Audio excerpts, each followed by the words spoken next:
¿Qué tal? ¿Cómo están amigos y amigas de esta comunidad? Pues vaya que el mundo vive momentos complicados, difíciles, en donde se requiere el análisis a fondo, entender realmente qué es lo que está pasando detrás de cada una de las decisiones que toman los diversos gobiernos.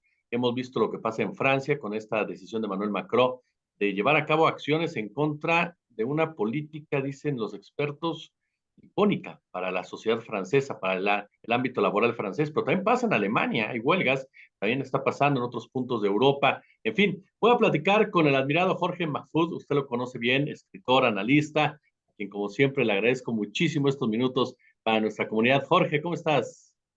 Bien, Jesús, y feliz de estar hablando con ustedes.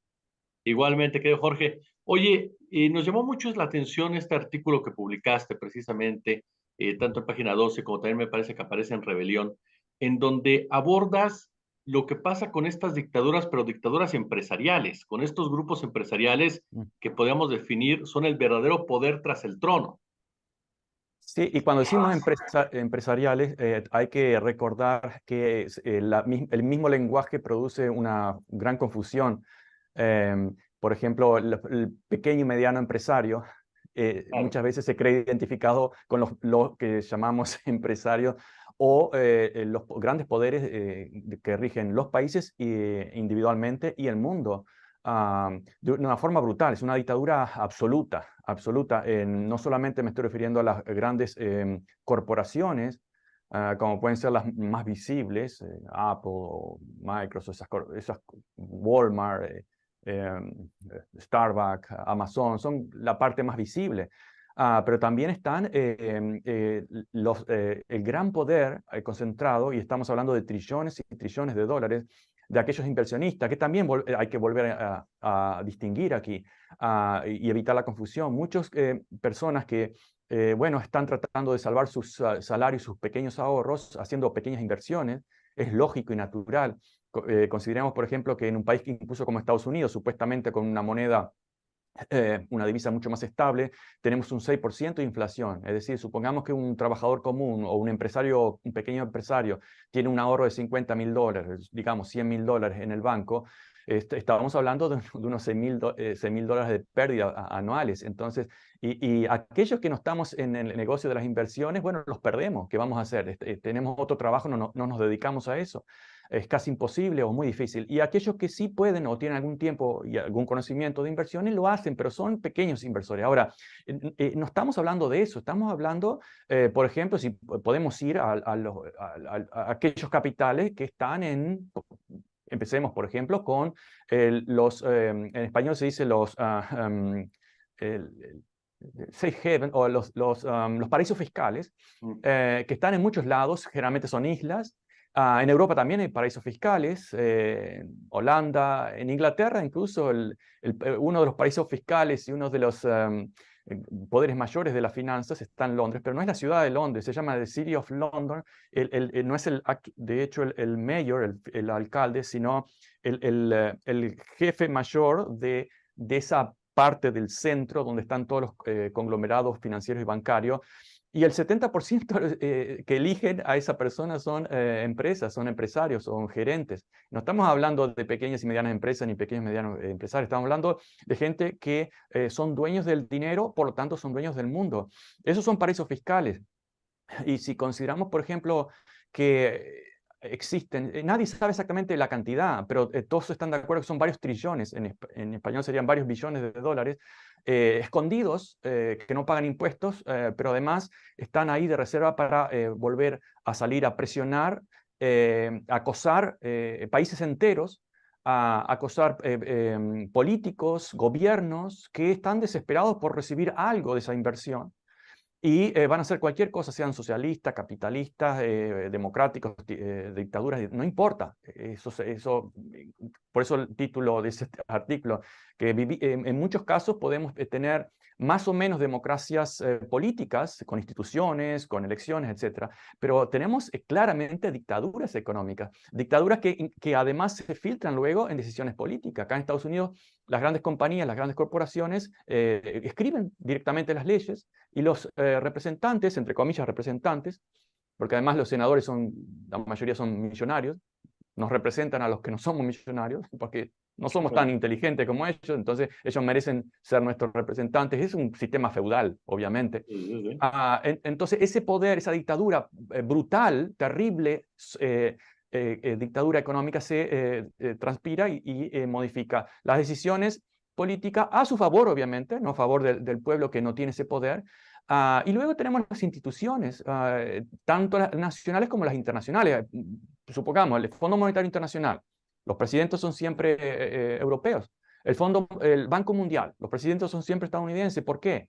Y además el Banco Mundial se llama Banco de Desarrollo, o ese es el objetivo, cuando la práctica es estrictamente la contraria. El Banco Mundial alerta a todos sus inversores, que no son pequeños inversores, son gente que maneja millones y billones de dólares, alerta qué países están fuera de la ideología que les conviene a ellos, la ideología llamada del mercado, que no tiene nada de libertad, nunca la tuvo, pero los políticos se encargan de evangelizar a favor de esa libertad de mercado a través de la repetición de la palabra libertad. Pero ellos alertan cada vez que algún pueblo decide ejercer su soberanía y aprobar algunas leyes, por ejemplo, algunas leyes a favor de los trabajadores, a favor de la clase media, aprobar algunas leyes regulando bancos, que es el mayor, la mayor razón por la cual han habido tantas crisis bancarias aquí en Estados Unidos, incluso ni que hablar en el resto del mundo. Pero aquí en Estados Unidos, antes del año 2000, antes de la radicalización del neoliberalismo, que viene a ser una especie de radicalización del capitalismo, no habían tantas crisis bancarias, a pesar de que, como todos sabemos, el capitalismo tiene crisis periódicas, eso es parte de su naturaleza, pero las crisis financieras en sí mismo eran rarísimas, no hubo en el 50, 60, 70 tantas, pero prácticamente ninguna, y ahora es una moda, una tradición, por la fuerte desregularización que fue aprobada muchas veces en contra de la voluntad del pueblo, incluso estadounidense, pero a favor de esas corporaciones que compran elecciones y políticos a través de donaciones y presionan incluso en la Suprema Corte, porque la Suprema Corte son miembros elegidos políticamente, son Sí. cargos políticos. Por algo hay tanta discusión en el Congreso cada vez que se va a reemplazar algún muerto o alguien que ha renunciado. Es pura política. Y esa política está fuertemente casada con fuertes intereses. Y seguiríamos con y termino aquí para redondear la respuesta a tu pregunta. Por ejemplo, Standard Poor's, Moody's, Fitch, etcétera, las calificadoras de deuda, que siempre son muy amables con los países ricos y son terriblemente impiadosos con los países pobres. ¿Por qué? Porque una baja calificación los obliga a pagar más intereses de deuda y por lo tanto obliga a las personas a estar secuestradas trabajando y produciendo. Esa es una nueva forma de colonialismo actual, luego de la descolonización política, primero empresarial, luego política. Cuando digo empresarial me refiero a la East India Company, por ejemplo, del 1600 en delante. Luego fue política con el Imperio Británico, volvió a ser empresarial con el Imperio estadounidense, luego con el postcolonialismo africano, etc. Se transformaron en dictaduras amigas que hicieron el mismo trabajo, y luego de esas dictaduras amigas que produjeron todas esas deudas externas, en mayor de los casos, porque recibían dinero fácil de Washington y de Europa, el dinero que luego se explotó con las subidas de tasas de interés de la Fed en Estados Unidos en 1980 en delante, explotó, lo llegó hasta un 20% esas tasas de intereses, y las dictaduras amigas, aquí en Estados Unidos, pero algunos lo saben, pero en América Latina lo han sufrido muchísimo, incluso los mexicanos, los 60 y 70 decían, no necesitamos tanto dinero, más dinero, ¿para qué? Si todavía no tenemos planes para invertirlo, pero tomen más dinero, y esa es la vieja política del dólar, de las llamadas repúblicas bananeras a principios del siglo XX, endeudar países para luego intervenir. Como no se puede intervenir militarmente ahora, queda bastante mal y los pueblos algo han aprendido y son un poquito más independientes, bueno, están atadas desde los años 80 a deudas nacionales que ya han sido pagadas varias veces por los intereses. Pero ¿cuál es el objetivo? Y ahí volvemos al tema de la precarización del trabajador y del trabajo. Cuanto más precario estén las naciones, cuanto más precarios estén los trabajadores, en este caso obligándolos a trabajar más años, mejor para aquellos que tienen el verdadero poder político, que son los que tienen el de facto poder económico. Entonces, más precarización. De hecho, digamos un aspecto que justifica esto.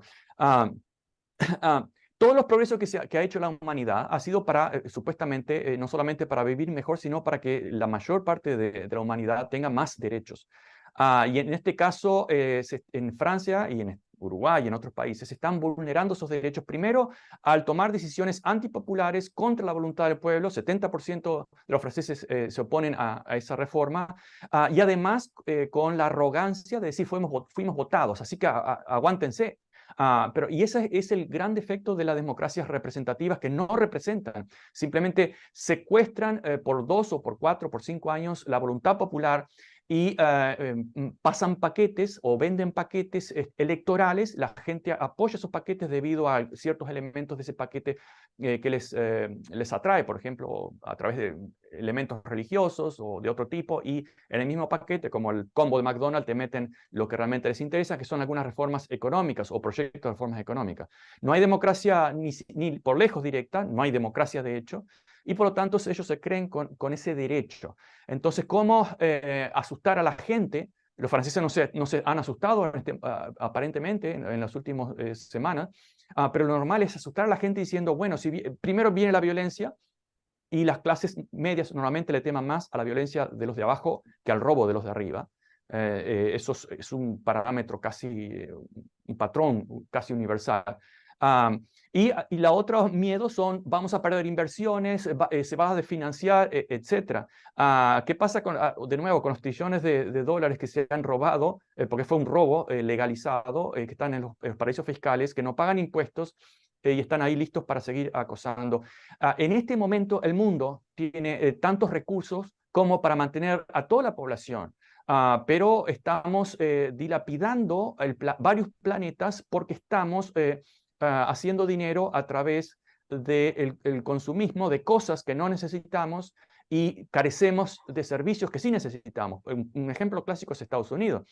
Aquí comprar un televisor, podemos comprar 3 o 4 televisores, son baratísimos. Pero ¿quién necesita 10 televisores en su casa? Sin embargo, los servicios como de salud, de educación, son casi inalcanzables. Y eso es una forma de precarizar, de mantener a la gente asustada, y ahí conectamos con lo del salario universal, obviamente, que es un fuerte componente que evitaría esa vulnerabilidad social e individual, y por lo tanto haría que la gente fuese mucho menos sumisa, mucho menos esclava, desde un punto de vista de expresar su opinión, de cambiar de trabajo, etc. Si hubiese salario universal.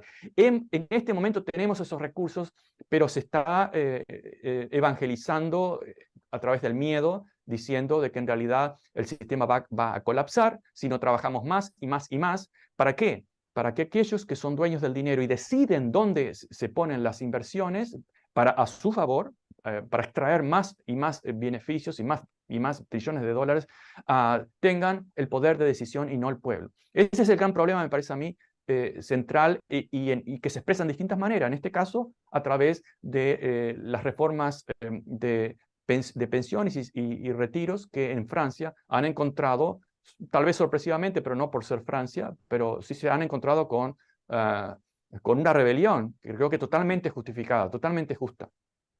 Oye, Jorge, hablamos entonces, a lo mejor va a sonar muy obvio, pero a la vez muy claro, de que los gobiernos o los presidentes o los primeros mandatarios o los jefes de gobierno como tal se convierten en simples gerentes, en gerentes que administran, digámoslo de esta manera, una empresa que es un país en donde los valores tangibles están sobre los valores intangibles, y entonces el ser humano como tal se vuelve desechable. Por lo menos si no la élite, sí hablamos de un gran porcentaje del ser humano, que te vuelves desechable para este tipo de personas, y te vuelves nada más una forma pues de generar, maquinar dinero en complicidad con aquellos que supuestamente tendrían que defender y tendrían que regular ese tipo de prácticas. Sí, cuando dices administradores de una empresa, son administradores que no son dueños de la empresa, ¿verdad? Sí, Bueno, por suerte, directores pero generales. el problema es que los dueños no son los trabajadores. Y ahí tenemos otro clásico ejemplo de la dictadura del sistema económico que está en nuestros trabajos. Cada uno de ustedes cada uno de nosotros, de una forma más o menos, depende del caso particular, pero generalmente uno entra a un trabajo y entra a un espacio dictatorial. Puede ser más amable o no, como en la época de la esclavitud había amos más amables que trataban de cuidar a sus esclavos, pero el sistema en sí mismo era dictatorial y actualmente es dictatorial. En las grandes empresas, por ejemplo, repito, y esta no es la culpa de cada individuo en este aspecto, porque podemos decir, bueno, si soy un gerente de una empresa, ¿cuál es mi opción? Tengo que jugar el mismo juego. Si no estoy yo ahí administrando, va a estar otro. Y lo mismo llevando el ejemplo que decías de los políticos. Pero en cualquier empresa, los empleados simplemente aceptan órdenes de arriba, no cuestionan como en un ejército, el soldado no va a cuestionar las órdenes del general, y nadie puede decir que un ejército es una institución democrática. Bueno, es efectiva porque funciona así, pero ¿qué pasa cuando ese modelo está transferido a a sociedades enteras? Yo recuerdo como arquitecto tampoco, las obras de arquitectura no eran una democracia, como una iglesia católica, bueno, hay un mando y el de abajo simplemente toma las órdenes, porque la ley además hacía que el arquitecto era responsable por 10 años, no importa quién se equivocara. Pero bueno, era parte del sistema y no había otra forma que jugar ese juego. Pero repito, ese no es el modelo que aquellos que estamos a favor de la democracia queremos para una sociedad entera. Entonces, en cualquier empresa, la crítica al de arriba es muy difícil. Y generalmente se trata de ser muy amable, pero aquellos que tienen su salario y su puesto condicionado a la voluntad del que está arriba, es un esclavo asalariado. Y de ahí que el salario universal es muy peligroso porque haría que las personas se expresen mucho más libremente, sin miedo a perder su trabajo. Entonces, tenemos otra vez, tenemos sistemas políticos que podemos llamar democráticos según ciertas prácticas e instituciones, pero el sistema dictatorial, autoritario y rígidamente dictatorial está en todas partes, especialmente en el sistema laboral, y los países reflejan eso. Ahora, los políticos sean de izquierda, de derecha, obviamente unos están más a favor del status quo y de reproducir eso, que no es status quo de hecho, porque repito, cuando se infla un globo permanentemente parece que es status quo, pero eso produce luego una explosión tarde o temprano. Es decir, no se puede esperar que algo que se mantiene igual se mantenga igual por siempre. Es posible que estemos aproximando a un iceberg y al hundimiento final, que es lo que estamos viviendo en dos aspectos: la destrucción del clima y el aumento de desigualdad en todo el mundo, en las sociedades interiormente y en los países. Es un fuerte aumento de desigualdad. ¿Y qué pasa? Los de abajo siempre en la cuerda floja. Si no hacen lo que decimos, van a caer en la pobreza. Entonces, ¿hasta cuándo este modelo de crecimiento del PBI, de la economía, ilimitado, que cada vez que se detiene un poquito o crece un 1%, ya hay una crisis económica? Y todos los trabajadores pierden sus trabajos, pierden sus derechos, etc. Pero este modelo no está funcionando, obviamente. Es una receta perfecta para la destrucción del planeta. Y está basado, repito, en la producción de destrucción, en la producción de cosas y destrucción del planeta. No es sostenible, claro. Eso no lo va a resolver ninguna revolución violenta del día para la noche. Es algo muy probablemente que tome 1, 2, 3 generaciones, como el capitalismo tomó siglos incluso. No muchos siglos, pero un siglo, y todavía en algunos aspectos todavía vivimos el feudalismo en América Latina y en África, porque le conviene al sistema central, obviamente. Pero sí que estamos en un problema serio de sobrevivencia del planeta, y como bien dijiste, los presidentes simplemente son administradores funcionales que en el mejor de los casos intentan hacer un cambio positivo a favor de la mayoría de sus pueblos, pero están atados de manos en gran medida. Ya hablamos de la deuda, están atados por la deuda, están atados por el miedo a asustar a los inversores, que son realmente quienes acosan a los países enteros. Están atados por el miedo o la estrategia de no provocar demasiado a los dueños del mundo desde un punto de vista político-militar, como Estados Unidos, Washington o algunas potencias europeas.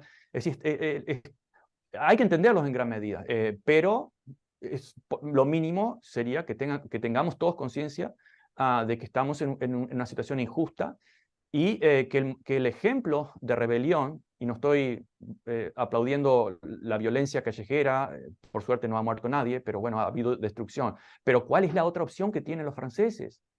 Seguir lamentándose o decir, cuidado muchachos, que ustedes también pueden perder algo. Me estoy refiriendo a los de arriba, porque el amo explotaba al esclavo, pero mientras era joven no les convenía que se enfermara o que se murieran de hambre. Después sí, eran descartables, como parece que es ahora con los retiros. Es decir, es necesaria una resistencia mínima. Eso no va a cambiar el mundo, pero sí que va a poner un freno a los abusos de las dictaduras de los capitales y de las finanzas. Mi querido y admirado Jorge Mahfoud, de verdad yo siempre te agradezco tu claridad, tu punto de vista y estos minutos que nos otorgas aquí en nuestro canal de YouTube. Un gusto, Jesús. Podríamos estar horas, pero sería una tortura para tu audiencia. Pero es un gusto para No, mí no, no, para estar nada. siempre, cada tanto. Un abrazo.